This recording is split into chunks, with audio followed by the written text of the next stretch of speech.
आज हम लोग बात करेंगे विद्युत क्षेत्र के लिए ध्रुवपन का सिद्धांत। तो होता क्या है देखिए, विद्युत क्षेत्र के लिए ध्रुवपन का सिद्धांत क्या होता है। जैसा कि हम लोग जानते हैं कि आवेश इसमें 3 या 4 या बोल सकते हैं अनन्य आवेश ले लेंगे। Q1 ले लेंगे, फिर Q2 ले लेंगे और फिर Q3 ले लेंगे, या बोल सकते हैं डॉट डॉट डॉट Qn ले लेंगे। ठीक है, ये सब आवेश के कारण किसी बिंदु पर विद्युतीय क्षेत्र का मान E1, उसके बाद E2, उसके बाद E3, या बोल सकते हैं डॉट डॉट कितना ले लेंगे En होगा, या बोल सकते हैं किसी बिंदु आवेश Q1, Q2, Q3 dot dot dot Qn के कारण किसी बिंदु पर विद्युतीय क्षेत्र का मान E1, E2, E3 dot dot dot कितना En हो तो परिणामी विद्युतीय क्षेत्र का मान, यानी जो हमारा एक्यूरेट इलेक्ट्रिक फील्ड का जो वैल्यू आएगा परिणामी विद्युतीय क्षेत्र का मान संपूर्ण विद्युतीय क्षेत्र के मान के सदिश योग के बराबर होगा। मान के सदिश योग के बराबर होगा। समझ में आया? हो सकते हैं Q1, Q2, Q3 आवेश के कारण किसी बिंदु पर विद्युतीय क्षेत्र का मान E1, E2, E3 dot dot En हो तो परिणामी विद्युतीय क्षेत्र का मान संपूर्ण विद्युतीय क्षेत्र के मान के सदिश योग के बराबर होगा। कोई दिक्कत? चलिए, ये हमारा अध्यारोपण का सिद्धांत। अब हम लोग आगे देखेंगे।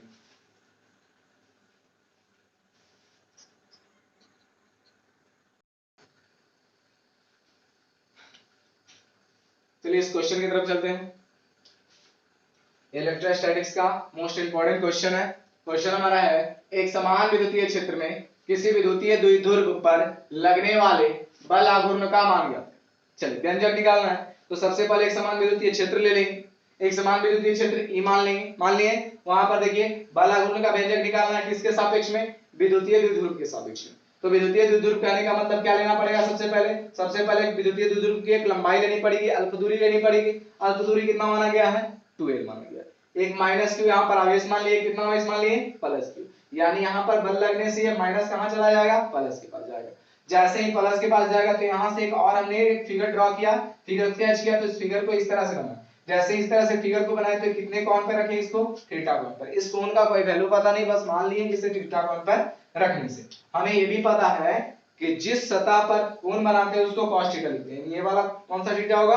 cos theta. लेकिन हमें बल बाहु का मान ज्ञात करना है, यानी बल बाहु को खोजना है कि बल बाहु है कौन। तो बल बाहु देखिए, ये वाला cos थीटा हमेशा sin थीटा के रिस्पेक्ट में आता है, वो हमारा बल बाहु रहता है। जैसे ही कोण के रिस्पेक्ट में कभी भी बल बाहु का मान पूछेगा तो थीटा साइन के साथ होना चाहिए। तो साइन के साथ होना चाहिए, कौन सा हो जाएगा? ये तो सतह के साथ है ना, तो ये तो cos थीटा बचा। और सतह के साथ कौन नहीं है? तो ये वाला सतह के साथ नहीं है, तो ये कौन सा थीटा हो जाएगा? sin थीटा हो जाएगा। चलिए अब हमें निकालना है बलाघूर्ण का व्यंजक। बलाघूर्ण का व्यंजक, अब देखिए बलाघूर्ण का व्यंजक निकालने के लिए बल गुना बल बाहु, ये फार्मूला होता है। बल गुना बल बाहु, बल बाहु, बल गुना बल बाहु। बलाघूर्ण को टाउ से सूचित करते हैं, बल को F से, बल बाहु को देखो कितना 2L, ये हमारा क्या है? बल बाहु है, बल बाहु 2L sin थीटा। अब देखिए टाउ की जगह टाउ क्या बोल सकते हैं? चूंकि E बराबर F बट्टा क्या होता है? Q, तो F बराबर क्या हो जाएगा? EQ। क्या होगा? EQ। F बराबर क्या हो जाएगा? EQ। तो टाउ इज इक्वल टू कितना हो जाएगा? AQ, और फिर हो जाएगा 2L sin थीटा। अब बताइए 2QL इज इक्वल टू कितना? P होता है या नहीं होता है? तो हमें पता है 2QL is equal to P होता है, तो इस तरह से लिख सकते हैं। देखिए 2QL, इसे हटाकर क्या लिख सकते हैं? P। E वाले को साइड में कर देंगे, PE, और बाकी बचा कितना? sin theta. तो देखकर अब बताइए PA sin थीटा किसका वैल्यू आ गया? टाउ।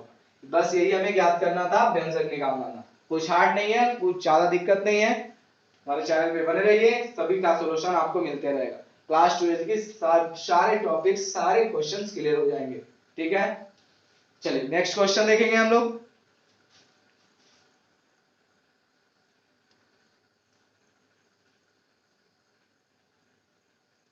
चलिए क्वेश्चन है, एक समान विद्युतीय क्षेत्र में किसी विद्युतीय द्विध्रुव द्वारा किए गए कार्य का व्यंजक प्राप्त करें। इसमें वैल्यू निकालना है कार्य का। सबसे पहले एक समान विद्युतीय क्षेत्र ले लेंगे, एक समान विद्युतीय क्षेत्र ले लिए, ठीक है। इसका स्ट्रक्चर सबसे पहले देखिए, तो स्ट्रक्चर में हो जाएगा कि माना कि एक समान विद्युतीय क्षेत्र का मान ई है, माना कि एक समान विद्युतीय क्षेत्र का मान कितना है, ई है। उसके बाद देखो एक समान विद्युतीय क्षेत्र का मान ई है, उसमें किसी वस्तु को θ1 या बोल सकते हैं आवेश को θ1 से θ2 कोण तक घुमाया जाता है।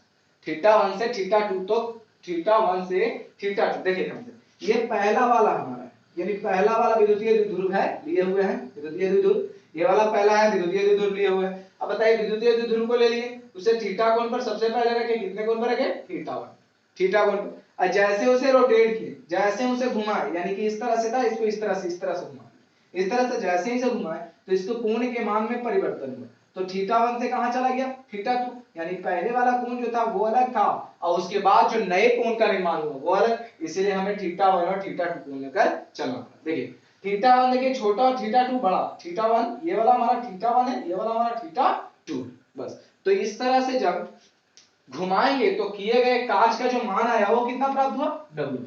तुम लोग इस तरह से बोल सकते हैं कि माना कि किसी विद्युतीय द्विध्रुव माना कि एक समान विद्युतीय क्षेत्र में किसी विद्युतीय द्विध्रुव को थीटा कोण पर रखने से किए गए कार्य का मान W प्राप्त होता है। ये हमारा स्ट्रक्चर है, इसको नोट डाउन करते चलिएगा।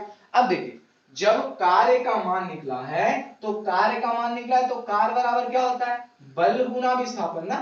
कार्य बराबर होता है बल, जैसे लिख सकते कार्य इज इक्वल टू बल गुना विस्थापन, विस्थापन बल गुना क्या होता है, विस्थापन। कार्य बराबर क्या होता है, बल गुना विस्थापन। अब ध्यान दीजिए कार्य को तो हम लोग W से सूचित करते हैं बल, यहां पर बल जो है बल आघूर्ण के सापेक्ष लग रहा है ना, बल किसके सापेक्ष लग रहा है, बल आघूर्ण के सापेक्ष लग रहा है। किसके सापेक्ष लग रहा है, बल आघूर्ण। तो बल आघूर्ण को किससे सूचित करते हैं, टाउ से। टाउ इनटू, देखिए बल आघूर्ण क्यों लग रहा है, क्योंकि बल आघूर्ण अगले ही केस में हम लोग देखे थे, जब किसी वस्तु को एक समान विद्युतीय क्षेत्र में रखते हैं तो हमेशा बल आघूर्ण का ही अनुभव होता है। तो बल आघूर्ण हो जाएगा, तो बल किसके सापेक्ष होगा, बल आघूर्ण के सापेक्ष तो टाउ। विस्थापन देखिएगा तो विस्थापन वहां पर s के r के रिस्पेक्ट में नहीं है, बस थीटा के रिस्पेक्ट में है। θ1 से कहां ले रहा है, θ2 तक। तो यहां पर हमारा क्या हो जाएगा, दूरी का रूप में थीटा। देखिए कार्य के मान में लगातार परिवर्तन होगा तो थीटा के मान में भी लगातार परिवर्तन होगा या नहीं होगा, कार्य के मान में लगातार परिवर्तन होगा तो थीटा का मान भी।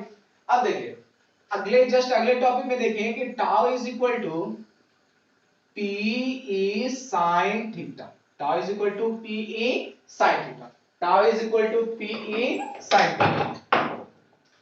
टाउ इज इक्वल टू क्या आया था, Pe sin थीटा आया था। आगे देखिए जब tau is equal to Pe sin theta आ गया तो dw इज इक्वल टू क्या हो जाएगा, टाउ इनटू क्या हो जाएगा, टाउ इनटू टाउ का वैल्यू डाल, सॉरी Pe।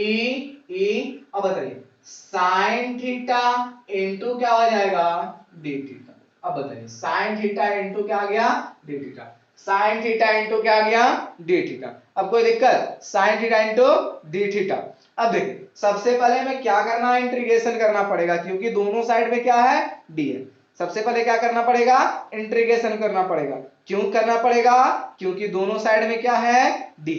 अब ध्यान दीजिए इंटीग्रेशन जैसे ही करेंगे तो dw इज इक्वल टू, यानी 0 से कहां तक आएगा, काज का value lower limit upper limit लेकर चलेंगे। क्यों लेकर चलेंगे, क्योंकि थीटा के मान में परिवर्तन लगातार हो रहा है, यानी इनडिफिनिट नहीं है, ये डिफरेंट इंटीग्रेशन है कि θ1 से कहां जाना है, θ2 तक ही जाना है। तो हमारा Pe आ गया, बाहर निकालेंगे, इंटीग्रेशन करेंगे थीटा के सारे वाले टर्म को, तो sin theta into d theta. यहां पर θ1 से θ2 तक, कोई दिक्कत, θ1 से θ2 तक। जैसे ही इसको सॉल्व करेंगे तो ये बिग ब्रैकेट में जाएगा, जैसे ही बिग ब्रैकेट में जाएगा तो ये क्या हो जाएगा, सिर्फ w। अब बताइए Pe नजर आ रहा है, अब बताइए sin theta into d theta, integration sin theta, देखिए integration sin theta into d theta is equal to minus cos theta, sin theta into d theta is equal to minus cos theta. चलिए minus को बाहर कर देते हैं, सिर्फ cos theta को लिख देते हैं। cos थीटा को लिख देते हैं थीटा 1 से लिख देते हैं कहां तक थीटा 2 तक। कोई दिक्कत? थीटा 1 से थीटा 2 तक। अब देखिए w minus 0 is equal to PE minus है छोड़ देंगे यहीं पे। अब बताइएगा जिस रिस्पेक्ट में ये रहेगा उसी रिस्पेक्ट में इसको डालेंगे। पहला वाला में से किसको घटाएंगे? दूसरा वाला को, या बोल सकते हैं बड़ा वाला में से किसको घटाएंगे? दूसरा को। लिख सकते हैं cos theta 2 minus cos theta 1। कोई दिक्कत? यहां तक किसी को कोई दिक्कत समझने में? चलिए आगे देखते हैं, इसको मिटा दे क्वेश्चन को। देखिए सॉल्व करते हैं इतना तक, ठीक है। अब देखिए सॉल्व करते हैं। w minus 0 is equal to w pe है तो pe छोड़ देंगे, उसके बाद माइनस है माइनस छोड़ देंगे। चलिए माइनस को अंदर डालते हैं, माइनस को अंदर डाले तो ये माइनस ये प्लस, तो प्लस वाला को आगे कर देते हैं। हो गया कितना? pe cos थीटा 1 प्लस है माइनस हो जाएगा ना cos थीटा 2। ये क्या आ गया हमारा आंसर? किसका है? ये हमारा जब किए गए कांच का वैल्यू। कोई दिक्कत यहां तक? इसी के साथ हमारा इलेक्ट्रोस्टैटिक्स का पहला टॉपिक खत्म, यानी इलेक्ट्रोस्टैटिक्स का पहला टॉपिक खत्म। विद्युतीय क्षेत्र और विद्युतीय उसका पहला टॉपिक इलेक्ट्रोस्टैटिक्स का खत्म। अब अगले टॉपिक की ओर चलेंगे। और एक बात, हाँ आगे चलते हुए हमारे टेलीग्राम चैनल को भी ज्वाइन कर लेंगे। उसका डिस्क्रिप्शन आपको वीडियो के नीचे लिंक में दिया हुआ है, उसका डिस्क्रिप्शन में मिल चुका है आपको टेलीग्राम का लिंक। टेलीग्राम का लिंक आपको डिस्क्रिप्शन में मिल जाएगा, आप टेलीग्राम ज्वाइन करिए, वहां पर आपको पीडीएफ वगैरह सबका भी मिलते रहेगा। और एक बात और, आपको करंट अफेयर का 1 तारीख से आपको करंट अफेयर का भी वीडियो आपके पास जाते रहेगा। टेलीग्राम से जुड़ जाइएगा, सारे चीज का बेनिफिट वहां मिलेगा टेलीग्राम पे, करंट अफेयर का और हमारे फिजिक्स ट्यूटोरियल। कोई दिक्कत? चलिए